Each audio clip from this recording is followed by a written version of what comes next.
the old world is ending, and we have the opportunity to rethink everything.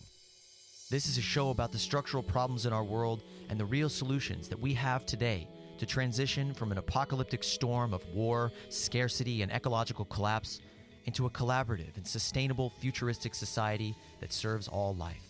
You may think it's an impossible dream, but the alternative is an inevitable nightmare. We're your hosts, Zachary Marlowe, Matt Holton, and Amanda Smith.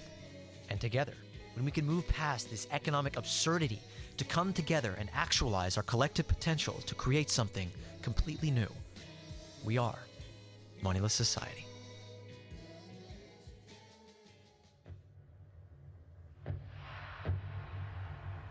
It seems like the cursed phrase, human nature, is the final argument against any societal improvement.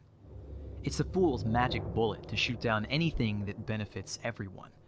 And it's manipulated to say we can't give people a better life or loosen the bounds of our controlling, distrustful, and unequal society because human nature has some base and unshakable violence within it, a careening drive toward destruction, chaos, and selfishness. The tragedy of the commons, where anytime things are nice and everyone has equal access, someone will get lazy or take more than they need and leech off society, spoiling it for the rest of us. Because it's human nature to take more than you need, to compete and connive, and to engage in shameless violence and exploitation.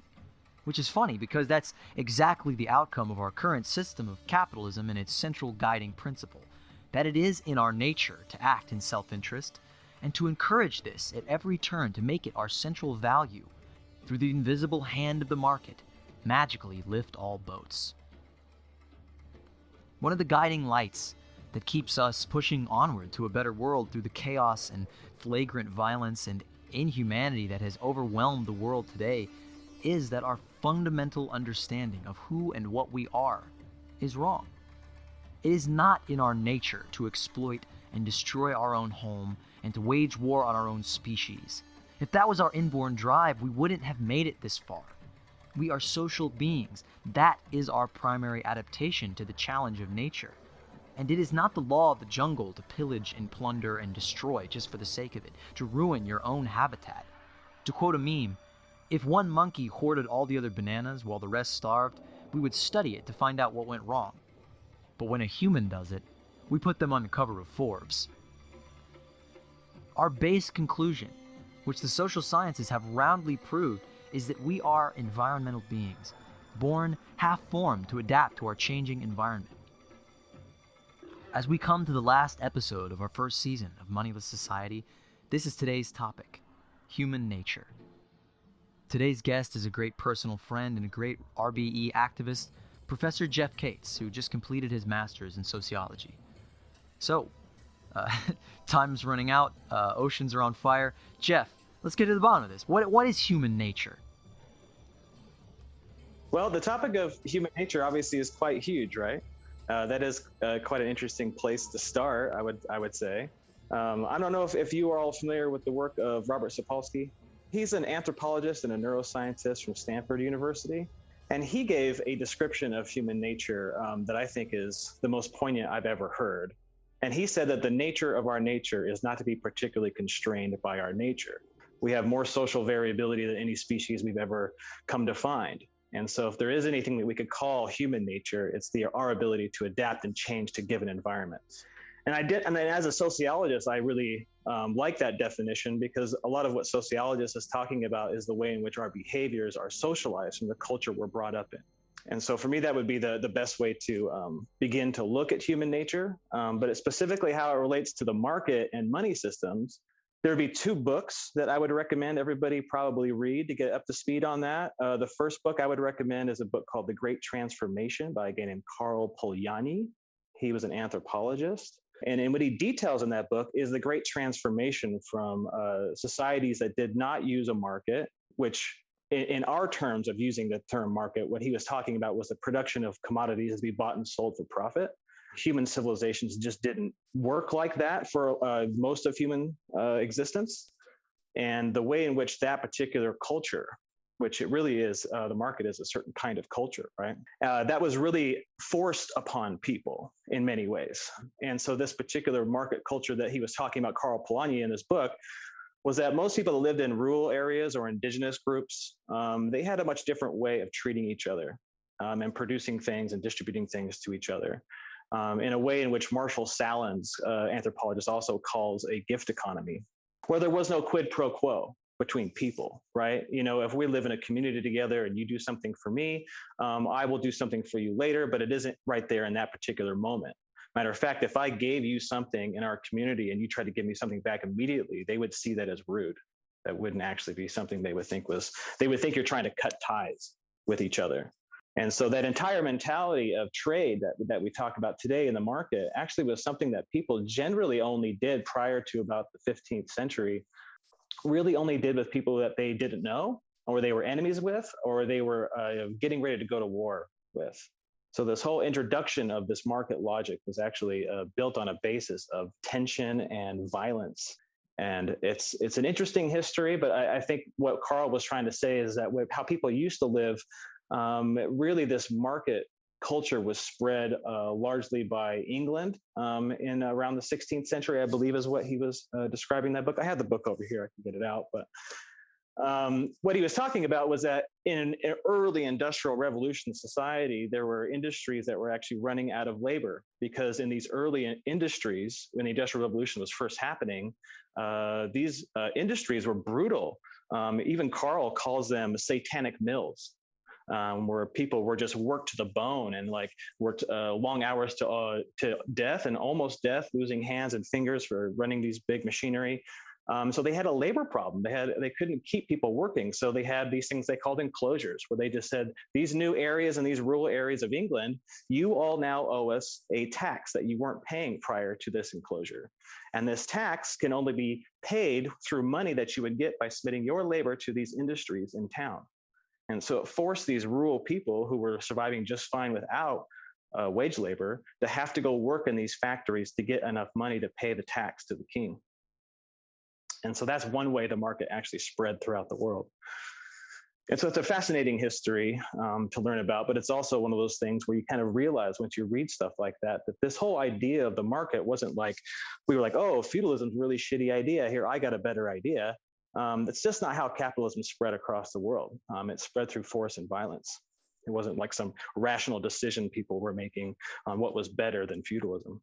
I feel like we're your students already. And on that note, I believe we're speaking with a professor, right? You teach in this vein. Is that correct? Yeah, I teach sociology at Boise State University, and I just got hired at the College of Western Idaho yesterday.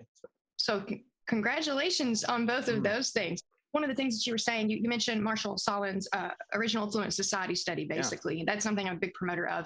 And you made the note that in the reciprocal relationship people had within those types of tribes and communities, it would be seen as rude or a severance of relationship to automatically reciprocate a service or a good. Is that right? Could you expound on that a little bit and how that contrasts what we do today, how the kind of reciprocal relationship we have today is very impersonal versus one that's based on, I would dare say, collectivism, in which people know that in a community, if like I give you a basket of tomatoes, one day down the road, you're going to fix my roof if it leaks kind of thing, like it's just a given. The first thing I always like to talk about, to expand on that, is it's really hard for us to conceptualize how different the world used to be prior to the spread of what we call capitalism today. It's such an embedded part of how we think about human relationships that it's almost difficult to think that people really didn't quantify what was owed to each other, right? Like people weren't writing down ledgers. Like, you gave me tomatoes 2 years ago. Now this calculates the 3 shingles on my roof 2 years from now. Like, people just didn't think of each other that way. And it becomes difficult to even describe how the world used to be because of how we are so enmeshed in a world where everything is commodified, right? Even your very being is commodified, even beyond your control, with all this surveillance capitalism stuff that goes on. We are the product. Yeah. If you don't know what the product is is you, right? I was just going to say that I've been listening to a lot of David Graeber's talks, and hearing him talk about the ways that the history of money is so intertwined with violence, that some of the first instances of quantifying social relations is in, like, if you kill someone, or if you commit some crime, or you do something, deadly. So it's just like, it just really makes it abundant to me, the violent nature of this relation and how antisocial it is, because it's like, if you, he talked about this anthropologist who came to this village, and everyone in the village came and brought her all these gifts. And she was just like, what do I do? What do I do? And they said, okay, you can't give somebody, these are gifts. You have to give something back, though. You have to keep this sort of, this tension of this social tension there, this connection, this kind of web of debt, but not debt as we know it, as in, the debt of a slave. But, this just the sort of, I need you, you need me, this essential interconnectedness that we have. So they told her, you have to give them something back, but it can't be equivalent in value, because if it is, you're saying, I don't want anything to do with you. I don't want, I don't want there to be tension. I don't want to be needed by you. I don't want you to need me. So it's like the very precondition of our entire existence, where everything has to be this is, supposedly equivalent exchange. It's like completely retrograde to how humans lived and dealt with each other for, I'll say 100,000 years, something like that. I don't know the exact, number of years, how long it was before money and basically this form of reciprocity was introduced. But it's inherently violent, and it's inherently antisocial, because it's like, I don't need you. You don't need me. I'm separate unto myself. I'm my own tribe. I'm my own village. I'm not a part of this. I'm not a part of you. I don't want you to need me, and I don't want to need you. What's fascinating about that point, Zach, is, if we're going to start our discussion with human nature, as we know, human beings are social animals, right? We understand each other and the world through our own social connections. And so this market logic that separates and tries to sort of disembed us from social relationships with each other is probably the most anti-human nature form of organization you can think of, right? This whole market of quid pro quo, I give you this, you give me that, and I'll see you later when I need something else again. That is just against every aspect of what makes us human beings. We need this human connection to survive. I mean, all the studies of people that have been in isolation, right? I mean, it literally prevents your brain from developing, prevents your physical being from developing by being socially isolated. So in that sense, you could see how the market is actually against everything that we may even refer to as human nature. I thought it was interesting too. Another thing I'd like to kind of add on to what Zach was saying a minute ago with David Graeber. I was reading his book, Debt, the First 5,000 Years, not too long ago also. And it was kind of interesting also how much he related honor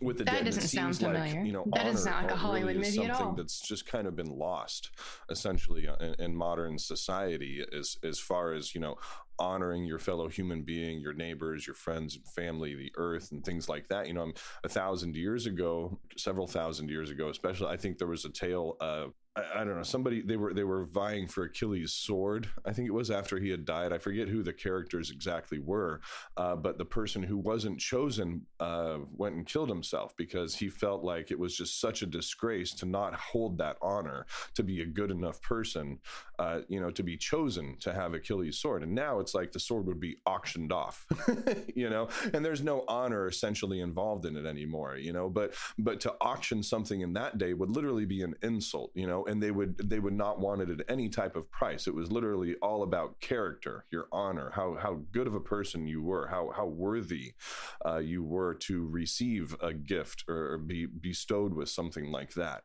And it just kind of goes to show you the whole mindset beneath it all as well. We've lost that honor for ourselves, for humanity, for reverence for each other, for nature, respect, things like that. And that was kind of one of the main essences, I think, that I gained out of that book too, is, capitalism and just having a number value system on everything like that, it strips it all away, and now everything is just about profit. How much can we, profit can we extract out of the earth or out of our environment or our fellow human beings? And if it makes dollars, then it makes sense. And honor is nowhere in the equation anymore, essentially. So speaking of the profit system that infinitely reduces us in this quantified endless reduction where we chip away at each other forever.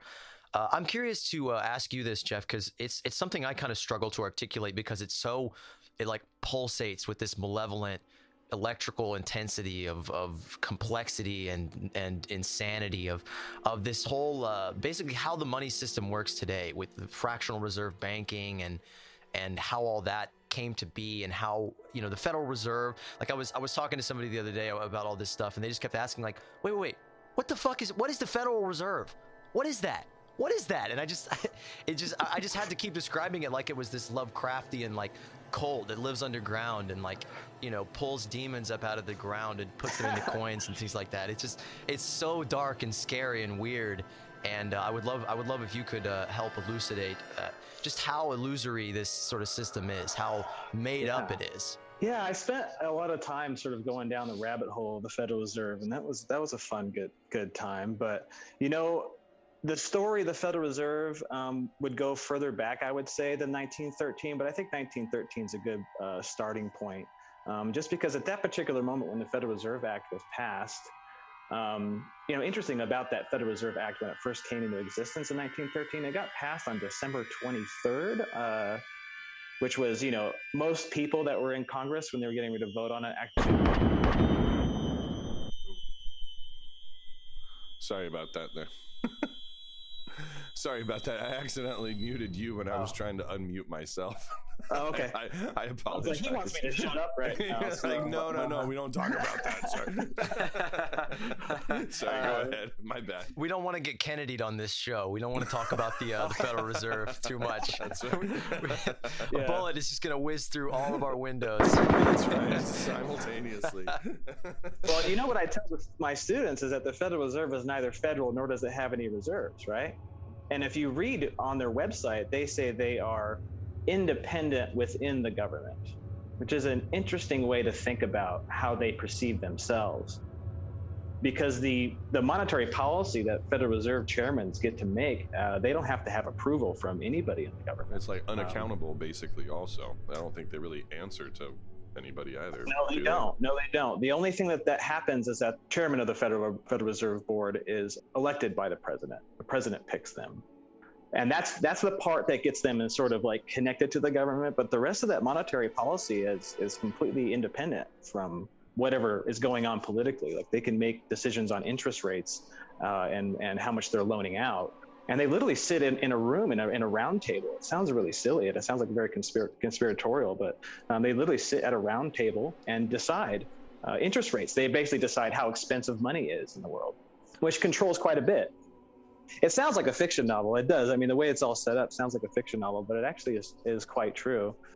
But I don't know where you want me to start with it. I mean, the Federal Reserve is such a weird entity, but essentially they have this magic wand where they can create money out of thin air. They create it through loans, which means they create it through debt.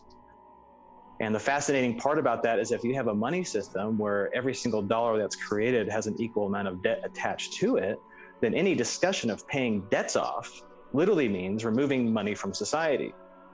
And that isn't even accounting for any interest that may be added to pay back any debts that they say that you need to pay back from these loans. So if you add interest on top of that, that means there's always going to be more debt than money. Meaning if you have an entire society based on a monetary system that has more debt than money, bankruptcies are inevitable, right? So it's literally an elaborate game of musical chairs where we're all competing with each other over a scarce resource, money, which is a fictitious commodity, doesn't even exist in our physical reality, for which there isn't enough to go around for everybody. It's manufactured mathematically that way, but it keeps people showing up to work and being so busy with their lives they can't think about how all this stuff works. So it is a massive form of social control, and it was like that. It was designed that way from its very beginning. In this completely disjointed, disconnected, competitive world, we are unified under the use of money. That all societies all over the world, just about, unless there's some uncontacted, isolated tribe that will shoot you with arrows if you try to come close and bring your, your monetary germ. We are all we're unified under this metric. We're unified in it. It's completely dominated the entire earth. I would say without firing a shot, But, as we all know, many shots have been fired to maintain this, that it was not voluntary. It was not, they didn't give people a choice. You can continue doing society the way you do, or you can use our money. It was like, no, you have to use this. You have to do this. And it's this absolutely, honestly, ingenious control mechanism where people will control themselves. They will compete with each other for this scarce made up resource, this little token, this thing that doesn't really mean anything. It doesn't have any use or value. You can't eat it. You can't, make things with it. It's just basically a power token, a control token. And we're completely dominated by it everywhere, all over the world. It is super malevolent.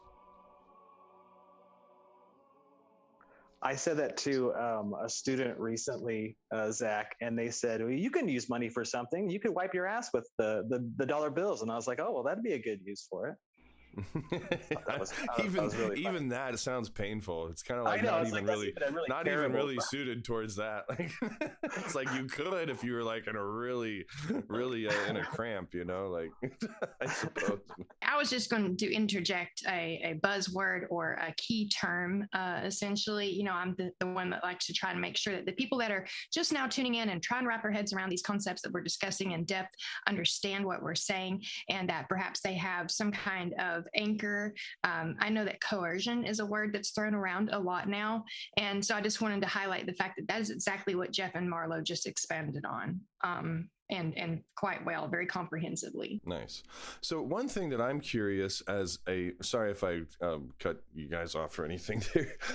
As a sociology professor, I'm very curious, to hear what your opinions are on the best actions that people could take to try to start moving in the direction of a moneyless society, or, people who are familiar with Zeitgeist movement, Venus Project, we would call it more resource-based economy, things like that. A couple of the books I've read lately, they really emphasize kind of like grassroots movements, like essentially from the ground up a lot of the time. There's a couple movements recently, I think, like BLM, Black Lives Matter, is been formed kind of large parts from the ground up, kind of a grassroots essential sort of thing. And a couple of the books I've read lately have just really emphasized the importance of having that kind of as a base. But I'm curious, what does that look like in a movement like this? And also, do you think it's that important, or is change, as massive as we're talking about, is that going to be more from a policy level or both? Or, what do you think? What are the most important aspects that people could do right now to start moving in that direction? Yeah, no, that's a super good question. The first thing I always say is that everybody's situation is different. So what I can do to help that transition probably looks different than what you can do. But the first thing I always say is that we're not going to be able to fight a system in which we don't understand. And so I know that the first step, which is often the most frustrating answer, is that we need more education. And that's part of the reason why I am an educator, is because that people aren't going to want a different system if they can't even conceptualize what a different system would look like. So we do need to educate ourselves in how the system came about, what its deficiencies are, and why it is something we need to try to move away from. And once you kind of get that under your belt, then I think there's a lot that can be done personally. So, for example, what I have been trying to do is try to limit the amount of money I actually need to survive. And there's a number of different ways you can do that. And usually people bring up things like growing your own food, which I think is fantastic in many ways. But there is something that I plan on personally trying to do myself. And I want to challenge anybody who's in a similar position as me that can do this, which is a bit of a privileged position on my part. But I'm going to be trying to actually create and store my own power. And I think if I can really get a good system on how to get that done and remove myself from having to continue to pay the power bill, that's going to be huge in my ability to start stepping out of this system and show other people how that we can start separating ourselves from needing this system. Because ultimately, this system spread by taking away all the means in which we were able to survive without it. And once it took all those systems away, then we relied on this system to survive. And we're going to have to start making the transition back away from it. in a way in which doesn't revert us back to some, like, I don't want everybody living in tents as an example, right? I'm not talking about going to some primitive hunter-gatherer society from where we're at today, but we're going to have to try to develop systems for which we are all not reliant on the very system that is exploiting us and the environment for profit. So there's a number of different ways we can all accomplish that. Nice. But I think that sounds exactly like a lot of the things that we talk about doing long term here too, is essentially creating systems that allow us to step outside of the for-profit model for, like you said, generating power, food, clothing, housing, vehicles, other things like that. And I think the more people can come together and really start creating solid systems that actually do that, and actually start manufacturing our own goods too, with equal ownership, more like cooperative based business models, to where everybody essentially owns part of the business and owns, the means of production and whatnot. And it's more democratically distributed and decided what's going to be produced and things like that. Those are a lot of the systems that we kind of eventually see being more of a transition to that.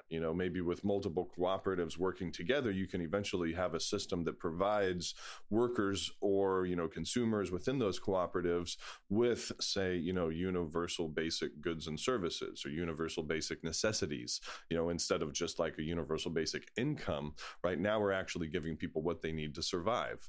And that, in my opinion, would probably eliminate, a large portion of what they would need in expenditures as far as monthly bills and things like that. And if you can start to get pockets of communities together, working with people working together like that to produce their own goods, provide their own electricity, then you can start, I think, to have a basis for a transition.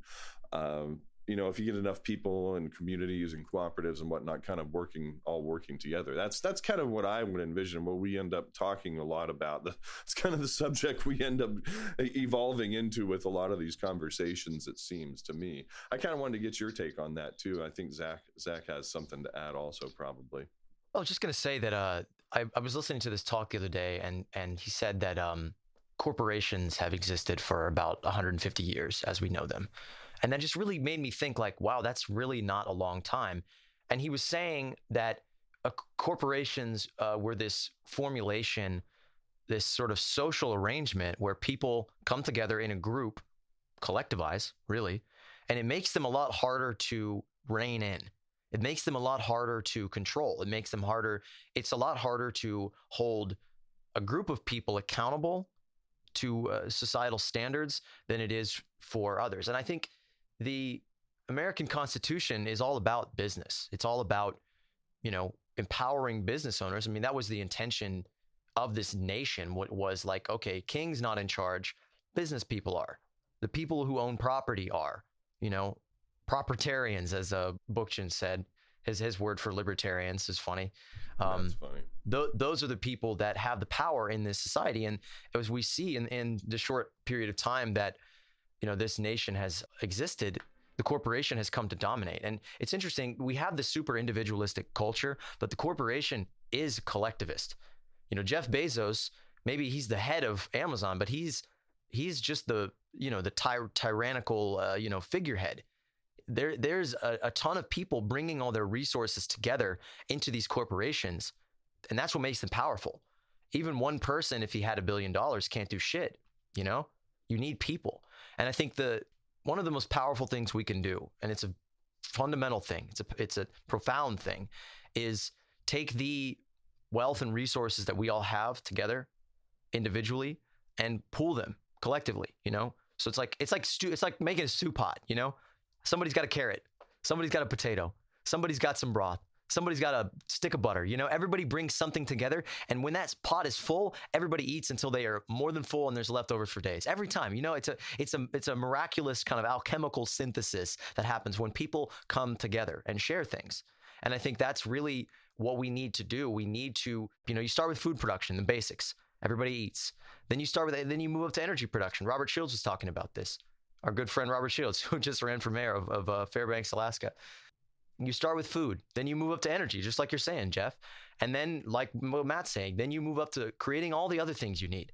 Clothes, products, electronics, whatever. I mean, and then I think it's all about taking the money that we do have, sourcing it, kind of crowdsourcing those small amounts, and then turning them into permanent infrastructure, turning them into things that basically bring us to that kind of zero marginal cost of life, where life doesn't cost anything. You have solar panels, they essentially last for about 10 years. You have 10 years of power, and that power that you generate through that, it can circulate and it can grow. And that's what I see. And I think the larger macrocosmic vision is like, we should all collectively be investing in infrastructure that makes life free, or as close to free as we can get, till that cost gets lower and lower and lower, where we don't need any more inputs, where we're just creating this, societal infrastructure that just basically makes things free and automated. As I was listening to you talk, Zach, I was actually thinking, oh, go ahead. Go ahead, Amanda. Oh, no, it's not nearly as important. I was just going to sum up what Zachary said as the bridge analogy that I use sometimes. Obviously, what we is building those steps one at a time. And each thing that he mentioned is basically a phase of that transition. And to conceptualize it or try to visualize it, you've got the world that we live in today, the globe, and then you have the bridge that's being built plank by plank, extending out to the new world that will support us and be sustainable. And it's not impossible. That's exactly how the world we know today was built. That's how the infrastructure that we experience today was built, was one step and one phase at a time. Well, but like Jeff said, unintentionally, it was unintentionally done. It wasn't designed. It wasn't planned. It was just hobbled together, mishmash, this here, this here, this here. It wasn't for a purpose. We live in a for-profit dystopia, and like these are your words, Amanda, that we live in a for-profit dystopia when we could be living in a for-purpose utopia, just a world that is intentional, a world that, many worlds could exist within this framework all over the world, localized, custom to every location, to every locality. The people that live there can actually design it. It doesn't have to be this sort of centralized, unified thing, as long as it's unified along the actual, human value system and the ecological value system, that it's sustainable, that it contributes to human wellness, human growth, and to the flourishing of our ecosystem. Just one more Sorry, thing, Jeff, you really quickly. you were going to say something there. Oh, no, go ahead. We're never going to let you No, go. We're all chomping at the bit. I was just going to say how every time he says something about how unintentionally designed our society is today, it reminds me of the oil rigs that are still present today, 200 years later, 150 years later, in the neighborhoods of California, because sometime long ago, some white guy that wanted some oil thought that'd be a good idea. And so they just left them there, and they're still in use, and they're camouflaged by paintings and school buildings. Well, something I was just thinking about when Zach was talking is that when we start talking about transition steps, I think there's going to be a major hurdle that I think a lot of people have talked about, but it's just something I just want to bring up just because I've been talking to my classes a lot about this. One of the major hurdles that we're going to have to really take seriously is the amount of psychological warfare that's going on. And what I mean by that specifically in this case is we have an entire industry that we call advertising that was essentially invented the way that we think about it today after World War I.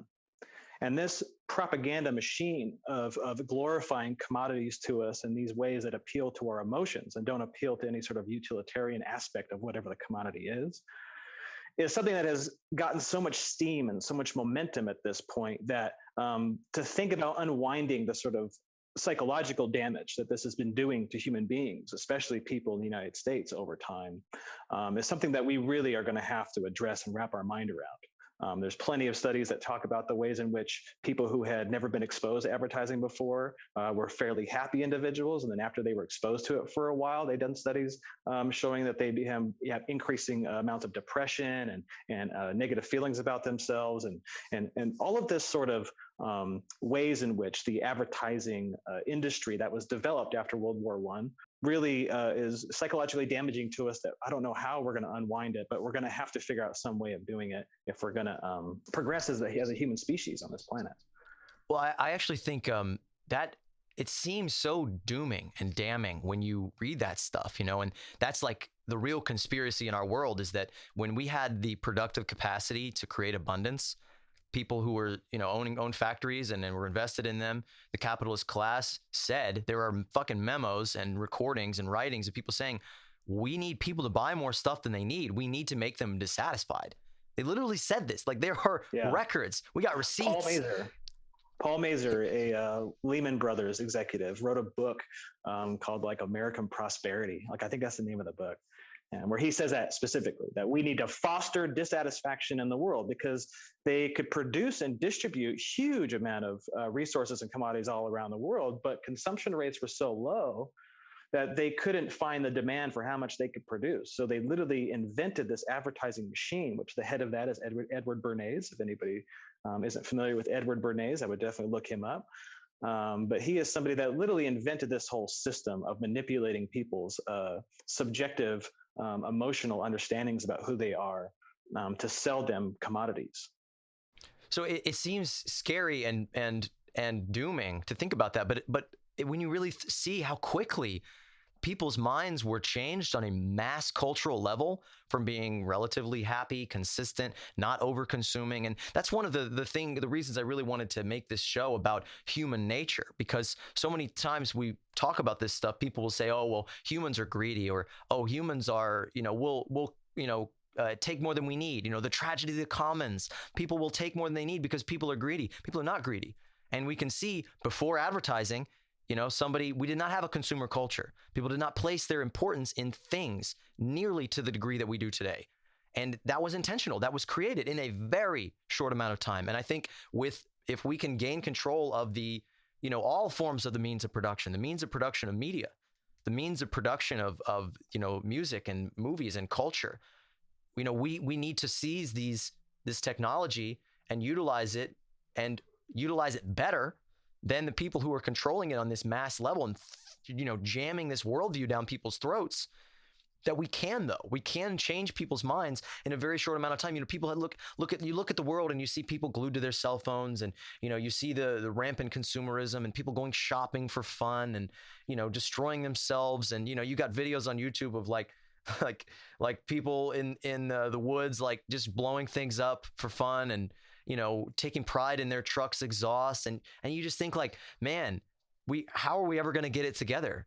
But then you also see like people are such followers, how are we going to get it together? But it's like people are followers. That's it. That's kind of like the silver lining here, is that people will follow, that the nature of our nature is not to be constrained by our nature.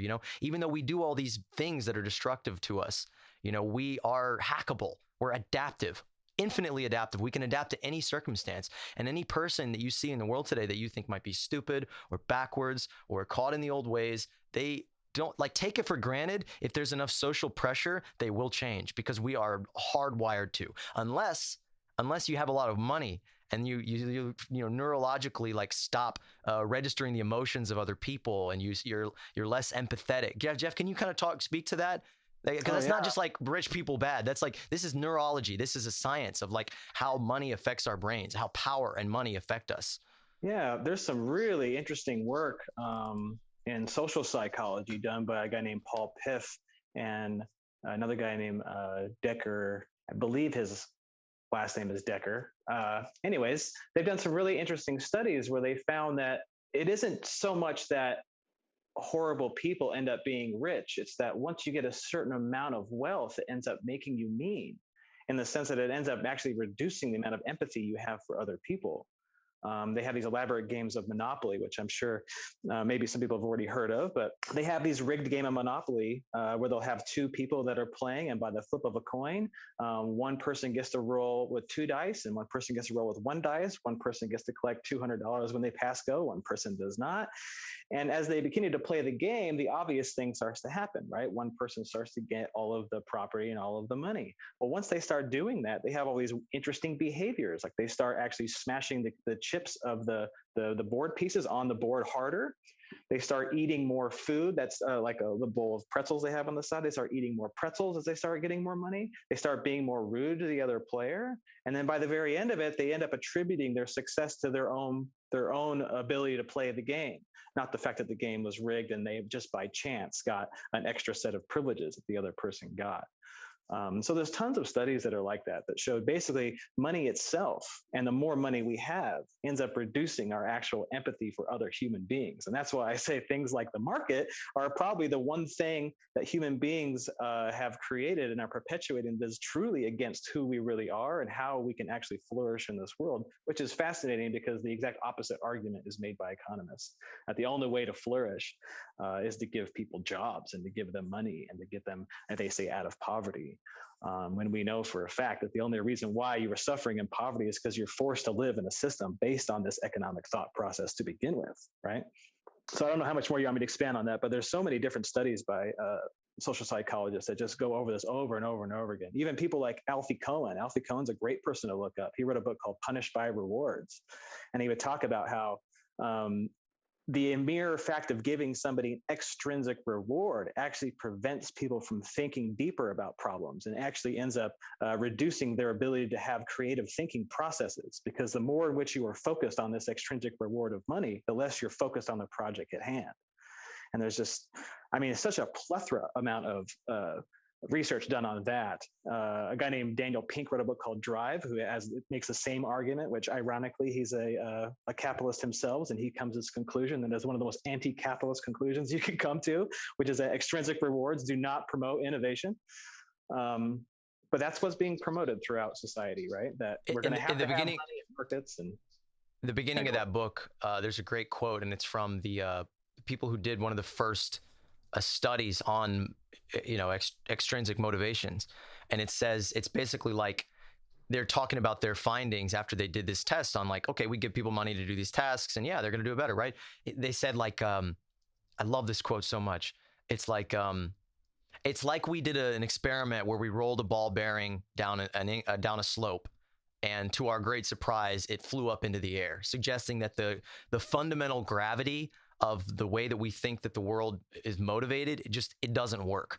So yeah, I mean, I just read that book, and he breaks it down through countless studies that just say like there is only like one instance where giving people monetary reward makes them better at what they're doing, and that's just a blindly repetitive task. And I can actually speak personally to that. I used to trim weed. I used to go out to the cannabis growing region of Northern California and trim weed every season. I would help harvest it and do all that stuff, but then you have to trim it up, and you're just sitting there mindlessly cutting it with scissors for hours, but you get paid based on how much you produce. So I was like, okay, great. And that's people all over the world would come out there and do that because you can work under the table. You can make like $100 a day, or, there's no cap really. The cap is how much you work. So I would work like 14 hours a day, and most of the people there would you just work really hard. And I became really fixated on the money. Only time in my life I've ever been motivated by money, even though, I make movies, I'm good at it. I could be making, 10 grand a commercial, 30 grand a commercial for 3 days of work. I have no motivation to do that because I don't care about the money.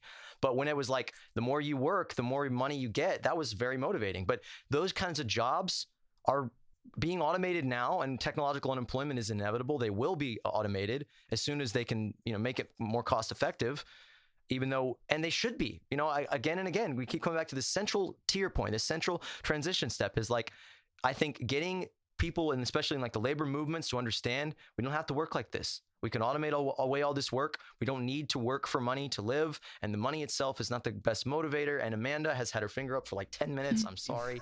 It's really okay. And I know that it's definitely time to hear from Matt again. But I just had to point out something that you got very close to explaining and highlighting there, Jeff. I personally could do a whole show on demystifying corruption. You pointed out how, the more money someone gets, inevitably it's going to change who they are.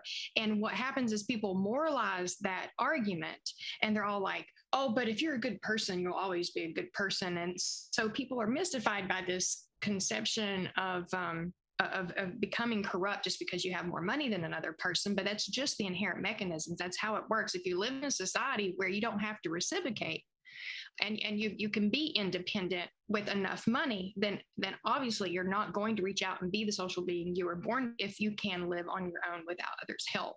And then also, to go back just a little further, you were talking about engineered demand. And what popped in my mind was another phrase is FOMO, fear of missing out. That's essentially what that guy created. And that has created like nearly incomprehensible myriad of social issues, right down to like intimate relationship issues. People, might miss out on a better partner, to what kind of house, what kind of car, what kind of food, what kind of clothes you have, what kind of school you go to, just because we've been exposed to all these options that are instantaneously at our fingertips that may or may not even be necessary. But anyway, I'm sorry, Matt, what did you have to say? No, I didn't have anything to say. I think I was just laughing. It's okay. Although I did have a question too. I was just curious also if you had read the book or heard of the book Survival of the Friendliest. I thought that was interesting book. I haven't read it all the way through, but I know like who was it? Herbert Spencer, I think, kind of bastardized the survival of the fittest, whole thing, and that kind of I think some of his research was kind of the basis for all that. But there was a book that came out not too long ago, I think, called Survival of the Friendliest, where they kind of go back and debunk some of that too. So just curious if you had heard of that and what your thoughts were also. I haven't heard of that book. That sounds like a very interesting read, but yes, that is absolutely true that Herbert Spencer created the term survival of the fittest, right? Because Darwin was talking about species best able to adapt to their environment live to breed another day, right? Like that was what his suggestion was. It had nothing to do with glorifying competition, right? He's like, species compete and also cooperate to survive, depending on what the circumstances are. But the one thing I was thinking about when Zach was talking was that these incentives that we talk about, extrinsic rewards, one of the things that they are really, really, really good at is motivating people to do things they don't want to do for means they don't agree with.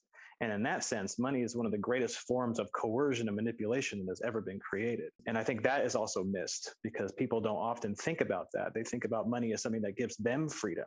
But essentially, money is a way to control and restrict the freedom of others to gain access to the things they need to survive, because if they don't give that piece of money, they don't get access to it. So it is not a form of freedom. It is the greatest form of delusion and social coercion that has ever been created or perpetuated by humanity. Right. And I think that's a great point too. And it was something that we were talking about earlier too. In order for them to really be, part of the economy and the workforce, they have to be free, which means they have to be free, from labor from another person. They also have to be free from the means to subsist, meaning like free from ownership of land or any kind of means of production. And then they can be coerced into working for wages, essentially. So I think that's a great point. Yeah, it's. I've been reading a bit about the history of wage labor and how maligned it's been through history. That it's like wage labor is slavery. I mean, and all through history, it's been treated that way. And it's like, even in like the 1800s, around like Lincoln's time, where that Marxist rhetoric was really permeating American politics, where they're talking about how labor creates value and the dignity of the worker and all this stuff. And they're speaking out against wage labor, and it's this document that's like it's like one of those conspiratorial little documents you find where you're like, are people actually conspiring to control our society? I'm trying to find what it is. The Hazard Circular. Slavery is likely to be abolished by the war power and chattel slavery destroyed. This I and my European friends are in favor of, for slavery is but the owning of labor and carries with it the care of the laborer. While the European plan, led on by England, is capital control of labor by controlling wages. This can be done by controlling the money. That was in, I first saw that in Zeitgeist Addendum, and I had forgotten the name of that title to that document. But that was where I first saw it, was in Zeitgeist Addendum in that movie. Yeah, it's so interesting the back and forth we go between, where it's like, is this intentional? Are there people pulling the strings? Is there like an articulated conspiracy of people like the Rockefellers and things like that making things happen? Because I find horrible quotes from John D. Rockefeller every time his name comes up. It's like he said something the other day. It was like it was like, the best time to invest is when the streets run red with blood. Like the things this motherfucker said. He said, we don't want a nation of thinkers. We want a nation of workers, and like there's people who, at all turns, who have sought to control society, and it's interesting to me. I just feel like those people are clearly the most controlled by money. They're the most controlled by it, that they would actually sacrifice true self-interest of creating flourishing habitats, like the whole Malthusian mandate, the whole Malthusian thing of like, we want to make things worse so more poor people die, so that there'll be less, there'll be more resources for everybody, that people will literally destroy their habitat on purpose or just knowingly do it to continue, making profit in the interim. There's a philosophical history behind that too, Zach. If you read, because I was forced to read a lot of economic history in my grad school. Forced. Some of it was pretty horrible. Like, honestly, I didn't want to read Malthus again. I didn't want to read Adam Smith again, but I had to. But anyways, so when you're reading this kind of stuff, what you find out is that there was a point in history when classical economists, they actually perceived the market as being subordinate to the needs of society. And then there was this shift that happened right at the end of the 18th century, where people like Thomas Malthus and David Ricardo and Adam Smith, they flipped that on its head. And they now saw the world as society's needs being submissive to the needs of the market, which was a complete reversal of the way people used to think about it. And in that sense, it created what John McMurtry would call the market as God, right? And so once they made that philosophical switch in their minds, then you have people like Thomas Malthus who are advocating bringing back the plague to reduce the amount of people in society. So that history is fascinating as far as how it changed mentally between people's minds, because the market really was something that was peripheral to most people's lives. It was something they really only dealt with in small areas of their life. It wasn't encompassing everything about their life like it is today. And it was that psychological switch with classical economists, for which we now call neoclassical economists, in the rhetoric and the literature when you read it. That switch is really that moment where capitalism really took off and really developed into what it is today, where we think that everything should have a price on it, and everything should be subjective to the competitive whims of the market. And that just really wasn't even embedded even in economists' minds prior to that moment. So it is actually a fascinating history, and that history started not that long ago, relatively, right? Well, I think it really just overall, it speaks to the fluidity and the adaptivity of us, that we change very quickly, and little ripples through human consciousness can just go so far. So I think I kind of want to shift gears to talking about kind of doing that more intentionally, and your experience with Jacques Fresco and, Zeitgeist Movement, the Venus Project, because I know you, we talk all the time. I know you have a great story, a very personal, beautiful story of the ways that these conceptualities changed your life, changed the way you think, changed your amount of hope in humanity, that we can change things. Yeah. Well, the quote I always say about Jacques that I usually tell people is, he said something to me in person that I'm sure you could find a recording of this, right? But he said it to me in person, and it just stuck with me forever. He just said that every single person is perfectly well adjusted from where they are coming from. And in that sense, he was talking about trying to communicate with different people from different backgrounds. He's somebody that was able to turn around a Ku Klux Klan group in Florida, as an example, and a White Citizens Council group.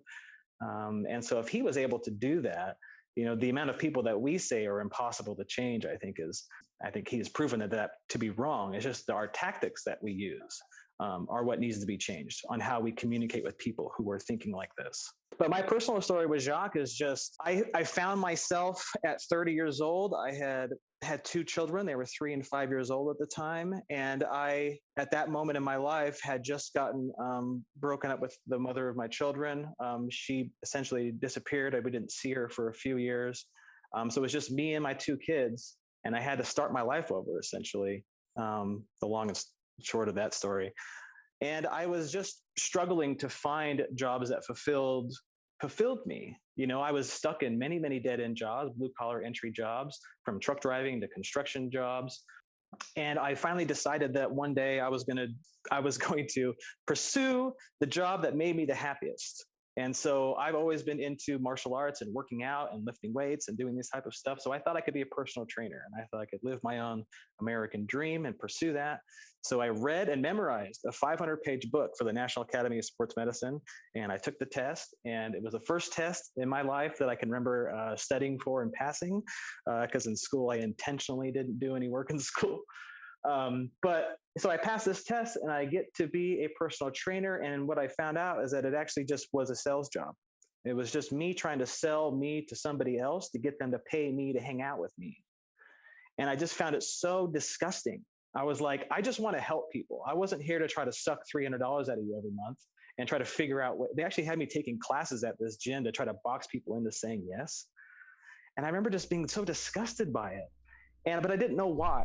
I didn't know why I was living in this world for which nothing made sense to me. I felt alienated wherever I went. And even the one thing that I thought was going to make me happy in this world was completely destroyed once I tried to make money off of it. And so that's when I fell into watching Zeitgeist Moving Forward. And that documentary, I watched it in 2013 when it came out. And when that documentary came out, I was just like, I just remember walking around in a daze for weeks, like just thinking about it and thinking about it and thinking about it. And so I just started researching all these people that were in the documentary. Well, obviously one of the people was Jacques Fresco.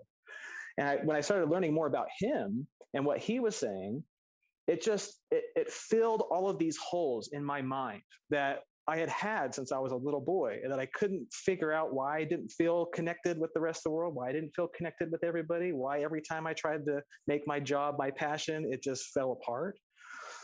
And so I decided at the time that I had to meet him, because I knew he was in his late 90s and he didn't have much time.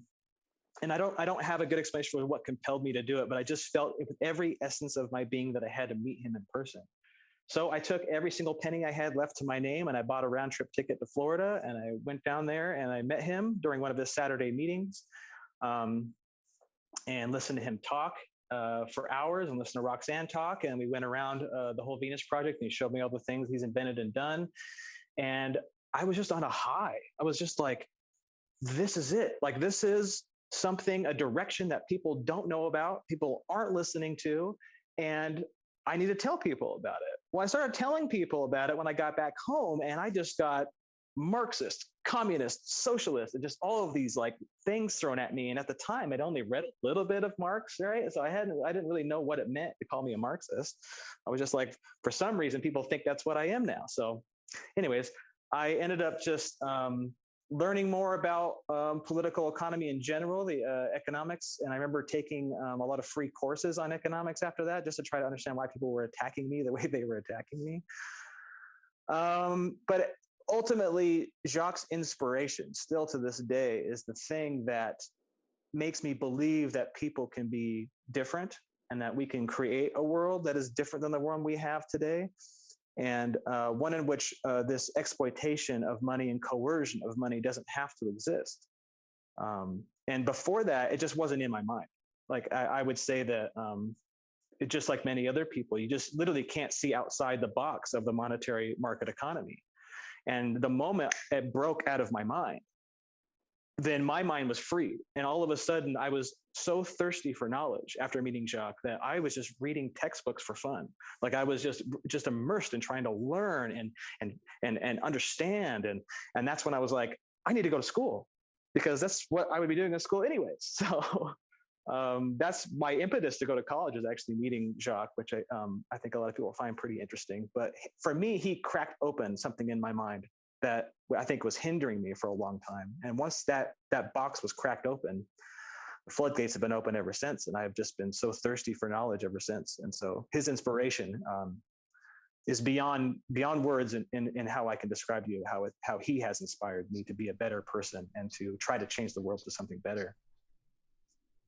Okay, I have probably a real hardball question here, but I think you're actually the best, maybe the best person I know to really answer it. And it's like, how would you explain the kind of world that you want to live in and that we could live in, and sort of the path to that, to say one of these people you worked with on job sites, or to, somebody that is just, somebody whose mind is closed, somebody who is, just the average person walking around this world, who isn't particularly educated, doesn't know the theory behind it, How would you explain, like, what is the world we want to live in? What could we do? Yeah, well, that is definitely a hardball question, in the sense that it is very difficult to answer depending on who you're talking to, right? And generally, real quick thing about Jacques, and just actually quick, not a me quick that turns into a 10-minute tangent, but like, the way to talk to people is to speak their language, no matter what, no matter who they are and where they're coming from. You know, just to be able to speak someone's language is super therapeutic. And I just think that's a really important thing, is to realize everybody's coming from a certain place and we have to meet them where they are. We can't throw these concepts and terms and things at them and just expect them to get them and then get angry when they don't. But yeah, go ahead. Well, What is the world that we could be living in? I was gonna say, you basically said probably what I was gonna say. So that's how I approach the people I talk to, is I try to come at them from where they're coming from. When we're talking about a different system, and especially a resource-based economy, I think Jacques' metaphor of understanding how the human body works is the best way to approach it, because that is literally how he designed a resource-based economy, was the ways in which the human body functions. And so this is where we start getting into things like systems theory, right, Matt?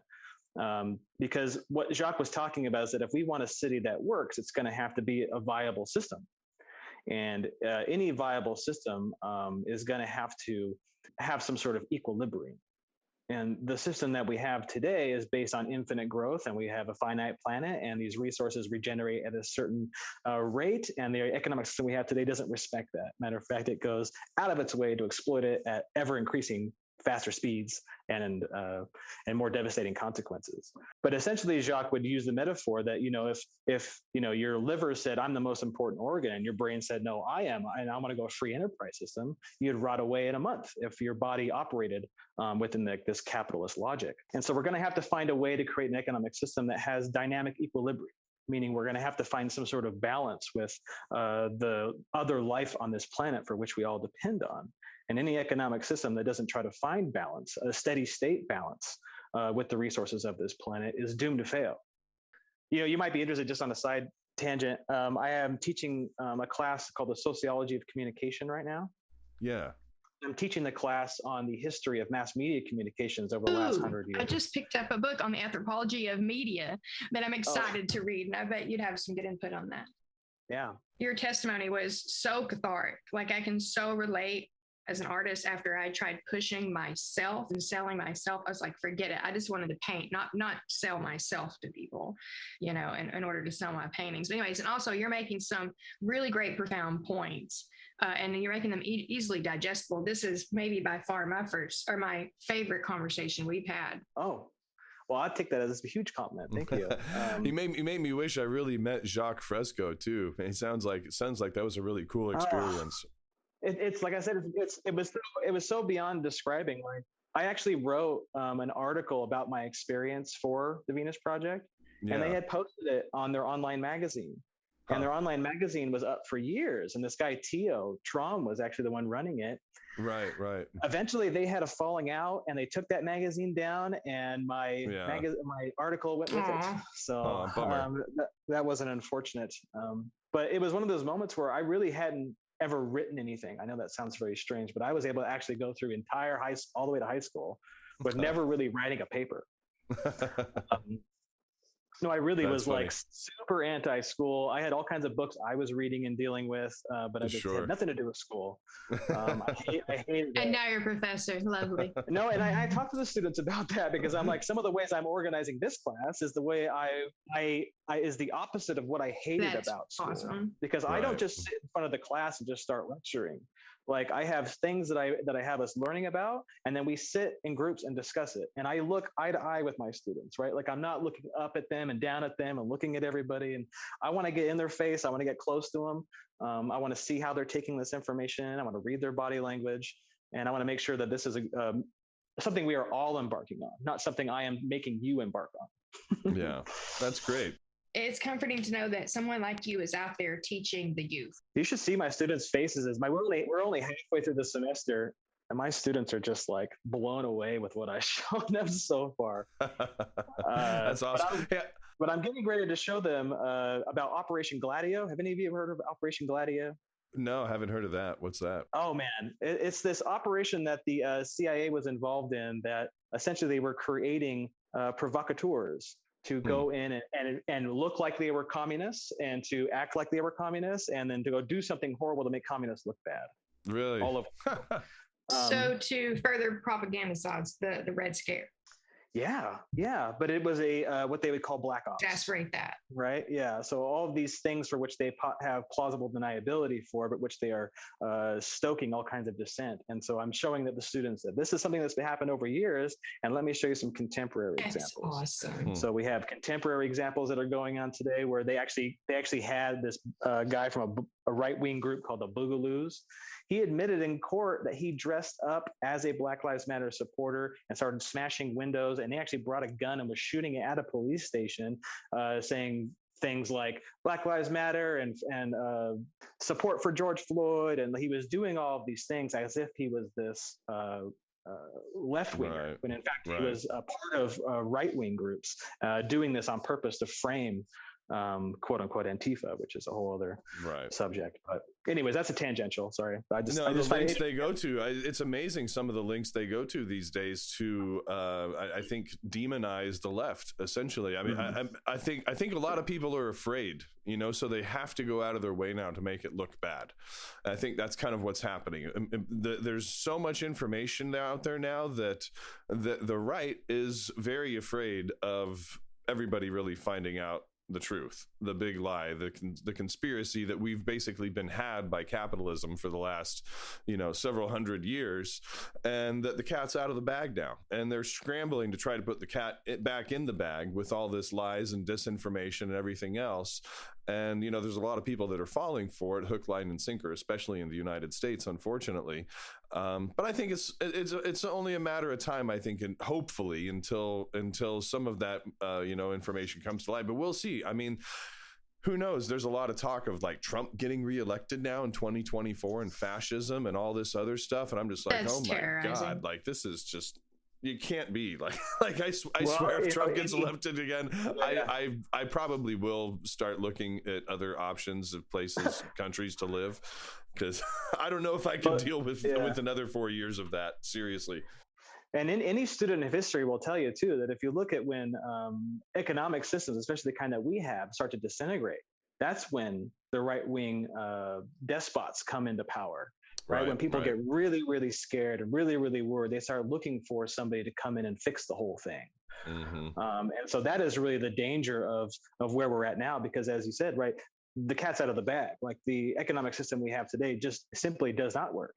And what scares me is that throughout history, we have generally fallen back on giving large amounts of power to small groups of people, even one particular person, when we are deeply scared and worried and in deep economic disparity.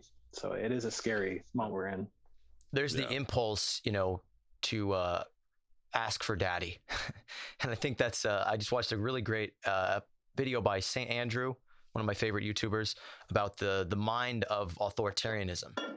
And it was absolutely fascinating video breakdown based on some really interesting studies on what it is that makes people turn authoritarian. And it's basically like having this fearful worldview and, desiring like a strong leader to come in and fix it.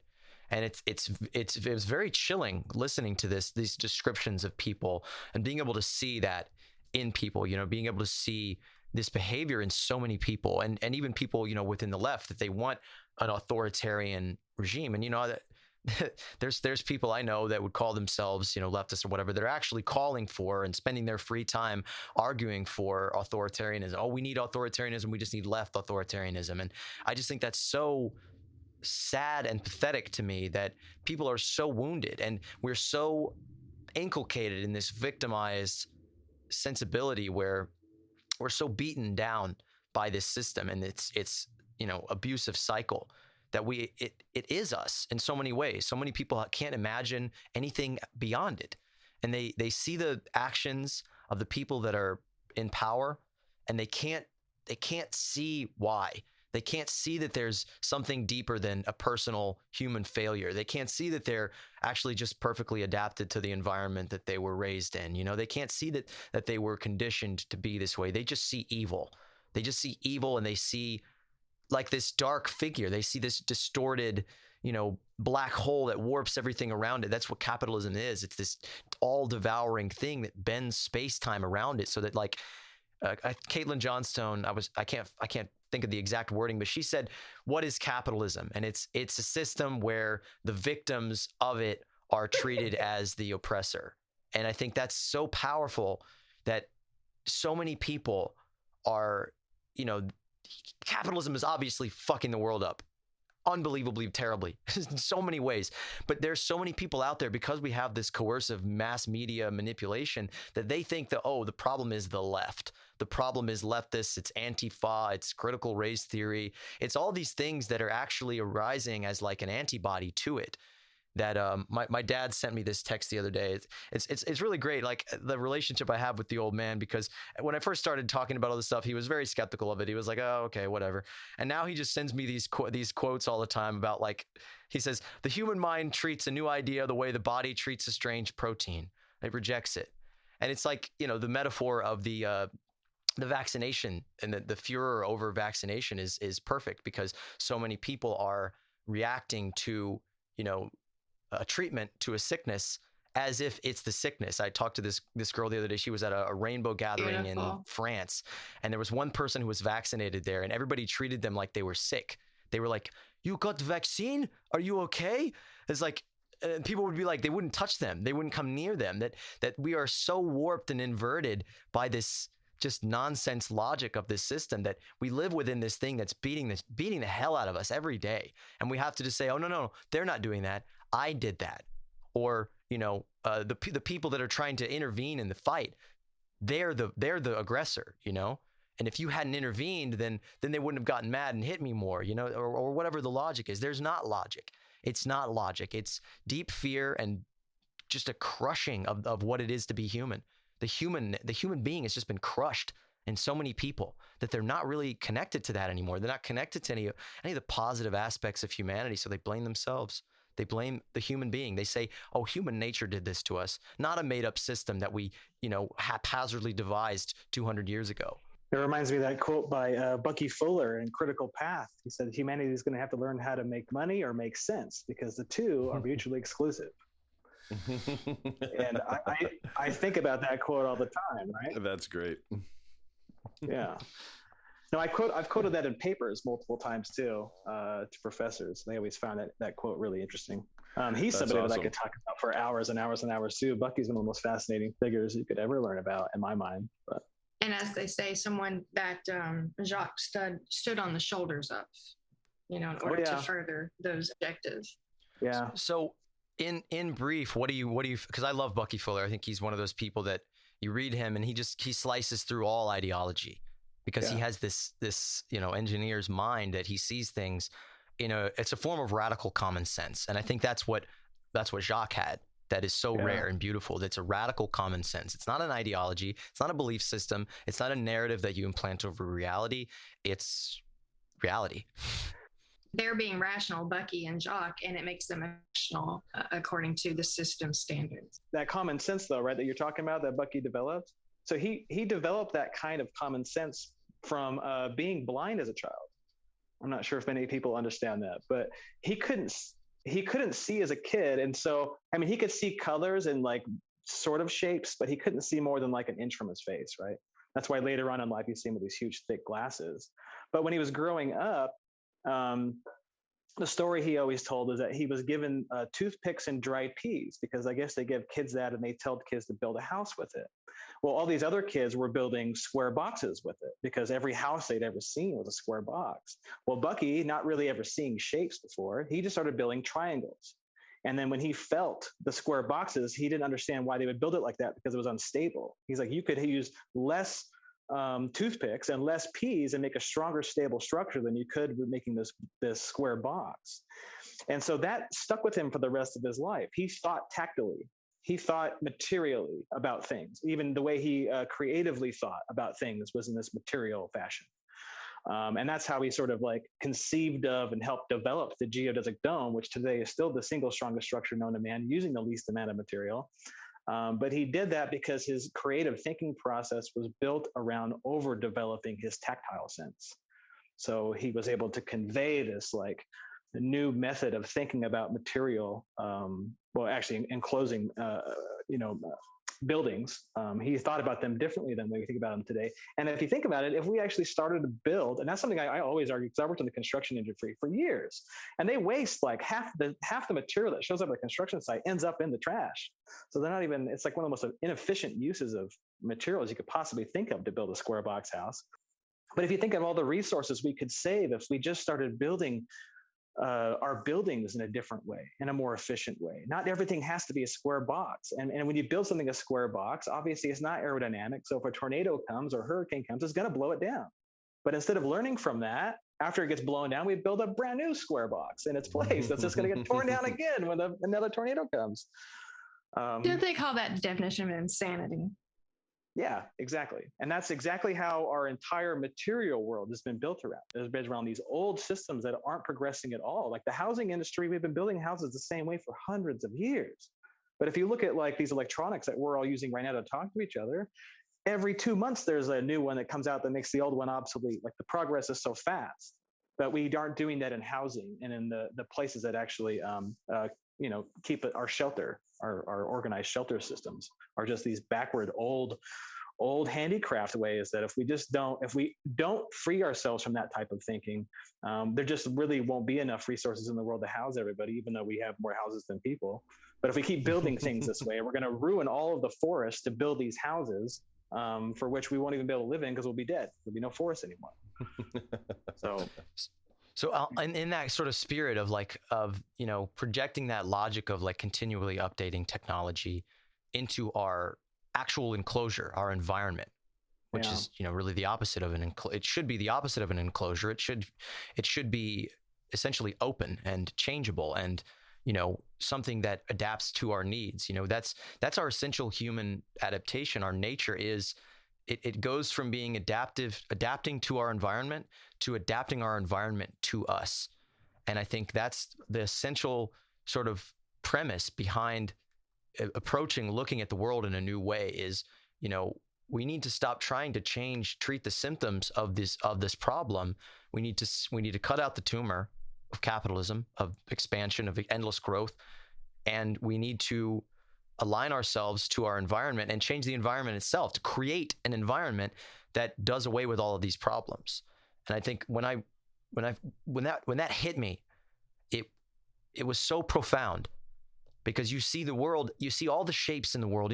I'm a spiritual person. I've always been very dissociated from this world. I was put on a lot of psychedelic or psychotropic drugs as a child, like prescription drugs and things like that. So I was always, in my own head and my imagination, and I wasn't really connected to society. And I think that has kind of predisposed me to not thinking it's normal, to being abnormal, to being maladjusted to my environment and being told, you're sick and you're wrong and all these things. So it's like, okay, well, why am I going to go out of my way to reinforce a belief in this thing that when I'm told I'm the problem, when I'm just thinking with my own brain, in that spirit of an adaptive worldview. I mean, I want to talk about basically like socio-cyberneering, which is Jacques' term that he was using in the 70s. And Peter Joseph's term right now is one of his transition steps is digital feedback. And I think I just watched that amazing Jeremy Rifkin lecture, the Third Industrial Revolution, and he talks about the Internet of Things. And I think these are all kind of parallel terms to describe a new way of thinking about intelligent infrastructure. I'm curious what your perspective is on that and how you would sort of explain that as a shift in our human thinking that we really can't wrap our heads around. It's like, I think really simply, like, we have the internet. We don't need all these, not just our housing structures are outdated and, inflexible and brittle, but our power structures our social organizational structures are. And it seems like, with the internet and with the nascent sort of Internet of Things developing and this concept of socio-cyberneering or digital feedback, we can completely rethink everything. Oof. The Internet of Things, honestly, the more I think about it, the more it actually scares the living crap out of me. And I think a lot of it is because we now know that the internet is probably the greatest mechanism ever to deliver advertisements, right? Like this is a medium that has been co-opted by corporate interests to the point where the internet now, like if you have an Alexa in your house, is listening to things you're saying without it even being on, quote unquote, on. For which then when you now surf social media after just talking about pants, all of a sudden you'll have ads for pants, right? Like, so if we're talking about the Internet of Things, if we have smart fridges, smart stoves, smart houses, my immediate mind goes to the way this is going to be completely corrupted by advertising and profit interests. And so the more we develop this Internet of Things, I can see the surveillance system growing right along with it. And I can see more of a dystopia coming from the Internet of Things today than I can see any positive progress. But what is the alternative to that, though? What is the positive utilization of that? Because it seems like within the mechanism, the value system of profit, even medicine is a weapon. Everything is a weapon. Everything can be weaponized and will be used by the sort of recuperating mechanism of capitalism to make life more deadly and worse and increase that control system. But it's like, if that great condition, the monetary value system is cut out, how could this sort of sense of a socio-cyberneering be implemented for good? If you ask Jacques about it, Jacques gives an answer that is probably true, but it's unsatisfying as well. So he would say that things probably are going to have to get a hell of a lot worse before we can actually start using these technological tools in a way in which is not exploitive in this financial sense. And I think that is one of the things that scares me the most, is because I think we're so close to a precipice in this world that it's going to be touch and go, as Bucky said. It's going to be touch and go whether we create paradise or oblivion, because we're going to get right up to that precipice of commodifying everything on this planet. And then by the time we realize that is a parasitic and cancerous way of looking at the world and each other, hopefully there will be still a shred of time left for us to turn this around and be, as Bucky would say, the trim tab to our civilization trajectory, where we can actually turn this boat around.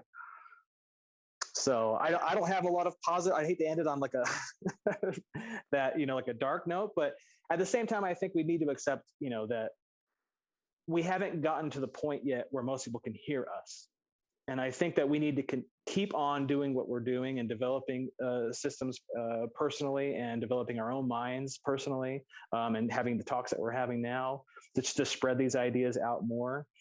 Because I think there will be a time when we have a chance to turn this boat around and be the trim tab that Bucky always advocated for us to be. But I don't think we're there yet. We're close, but I don't know if we're there yet. So we need more professors like you, and we need more people supporting alternate media. Yeah. Yep, that's a good way to look at it. There we go. I was curious, how long did it take you to get through all your coursework and become a master's in sociology? It took me about 10 years. If I would have done school full time, it would have been shorter. But I was a single father, taking care of my two kids. Doing all these odd jobs while I was going to school. So it took me 4 years to get my associate's degree, and then almost another 4 years to get my bachelor's degree. And then it took me 2 years to go to Knoxville, Tennessee and get my master's. So, and that was the only time I was able to go to school full time was when I went to Knoxville. So, well, congratulations. Good for you for sticking with it and seeing it through. And now you're in a position to be able to actually educate and help. And got to commend you for that. That's really cool that you followed through all the way to the end now, and you get to reap the benefits of it and help other people. Amazing little dedication. Well, and let me just say one thing about this too, is when they say it takes a village to raise a child, I assure you, it took a village to raise this grad student. Okay, there was a lot of people that helped me along the way, for which I would not be here if I didn't have massive support from people that thought what I had to say and what I wanted to do with my life was valuable. So I was not an island unto myself. This was something I had many people help me along the way to get here. So, but I appreciate that. Well, that's great for acknowledging that too. Beautiful. I think a lot of people don't acknowledge that also. When a lot of people succeed or go farther in life. I think people are kind of disposed to attribute it to their own work and effort a lot of the time. But that's what you say is exactly true. Also, a lot of us are just in the position and get the help along the way that makes those things possible as well. So that's great for acknowledging that and giving credit where it's due as well. I commend you for that too. Do you have any kind of closing thoughts, in the spirit of a sort of a new sociological consciousness or a new understanding, or changing our minds to change our worlds? I'm not sure if I have a profound something to say at the very end, other than, just that. That's not a tall order. I know, right? But, I often think about, I can't quote him directly, but David Graeber did say something that does stick with me. He says something to the effect of, like, the world wasn't always like the way it is now, and it doesn't have to be this way. We created this world, and we can just as easily create something different. And I think we need to actually be in the mindset of really trying to create something different and to think of ways to bring that about. And as long as we're in that mindset, I think we're on the right track. Well, thank you so much, Jeff, for coming on the show. I really appreciate you taking the time, and it's been some fabulous insights. I've thoroughly enjoyed our conversation. And we hope to have you back again sometime soon, because this has been a lot of fun, and really, really thoroughly enjoyed it. Yeah, thank you. I'd love you, to. Jeff. Yeah. Very, I very enjoyable. appreciate all your time as well. I mean, I really do, that you all took the time to talk with me today. I appreciate it.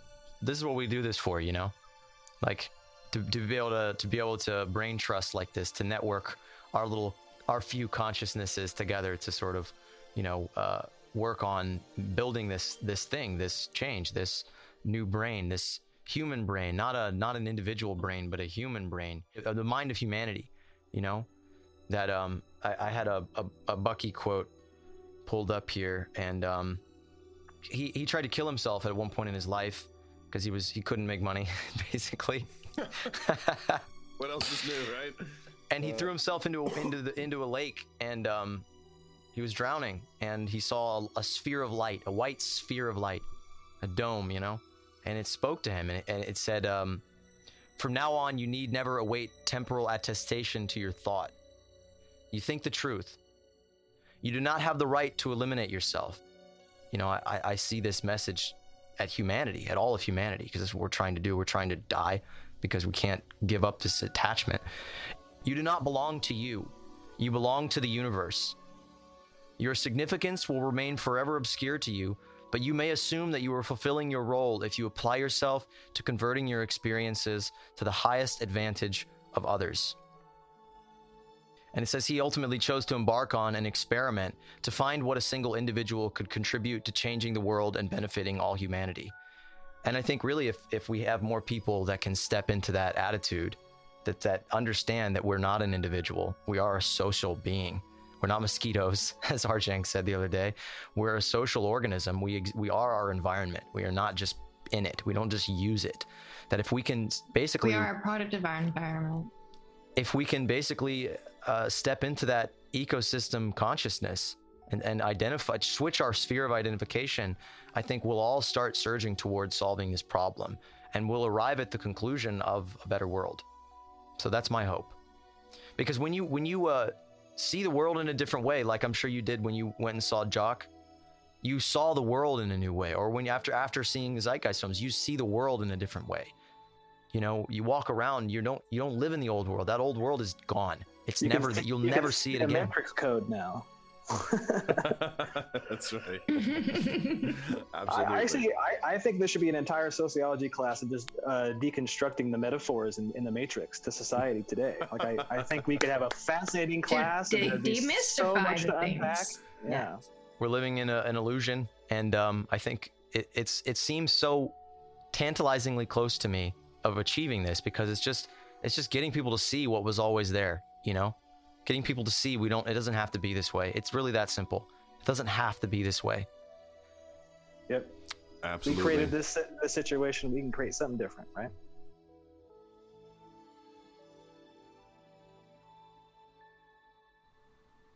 So it's getting to be that time again where we top off our ramblings into the infinite complexity of our intractably horrible and beautiful journey through this crazy world, this crazy human experience.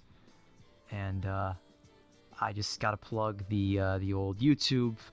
Like, share, subscribe, follow, donate to our Patreon at patreon.com/Moneyless Society, blah, blah, blah, blah, blah. So this has been the last episode of our first season, and I gotta say, personally, it's been an amazing journey. I've learned so much personally. I didn't know so much of this stuff when I first started. I didn't really know the ins and outs of RVE. I kind of faked it till I made it, and I hope that other people who have watched and listened have learned as I have and are as inspired as I am that this is the way to go, that there is a solution, a real solution, a holistic, integrated solution that contains all other solutions, that we have a trajectory, that we have options, that things don't have to be this way. So I lied. It's not the last episode. We have one more very special surprise that we will be releasing next week. We have a lot of exciting ideas for season 2, which will probably be starting early next year. So enjoy this break, and please share your feedback. Tell us how you've liked our show. Tell us what you'd like us to talk about. Tell us if you think we talk too much. Some of us, like maybe yours truly. Tell us what you like. Tell us what you don't like. Just give us your feedback. And suggest guests. Tell your friends. If there's somebody that you really want to get on the show and you have an in or an out, please link it up. We will talk to pretty much anybody. We want to spread this gospel, this secular gospel, as far and wide as we can. So we wouldn't be here without you, the listeners. There would be no point in any of us learning or knowing better if it wasn't for the opportunity to share it. So thank you for listening. Thank you for your feedback. Thank you for your support. We really appreciate it. I personally appreciate it. I have been working pretty much night and day on activist projects and podcasts and films, not for the money system. I don't make a lot of money, so the Patreon donations and the support and the more tangible and real support, that we're not just talking into the abyss, that this stuff lands, that this makes sense, that we're not alone in thinking that this world doesn't have to be this way. We can make it better. So thank you. And can't wait for what's in store for y'all. I have never been more pessimistic in every single existing human institution, or more optimistic that humanity can get it together. And that's all of us. That I have faith in us. I have faith in people. I have faith in every fucking stranger that I see walking down the street. That even the most aberrant and backwards person in our midst can learn better. And that's our nature. We can change. So, take it easy. But take it.